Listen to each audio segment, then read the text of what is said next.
Insiden truk mogok memicu macet panjang di Jalan Poros Makassar Maros pada Kamis 16 Oktober 2025 pagi.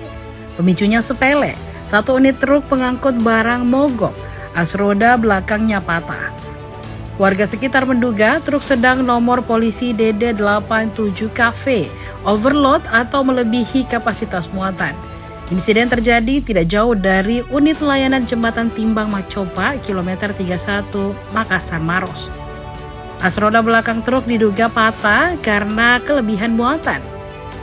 Pantauan tribun, muatan barang ini menjulang 1,2 meter dari bak belakangnya.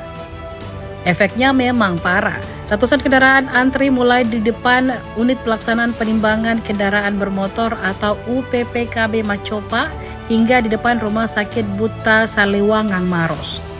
Jalur sepanjang 500 meter ditempuh sekitar 30 menit.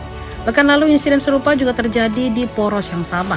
As roda belakang truk overload juga mogok di depan Mapolsek Madai Maros.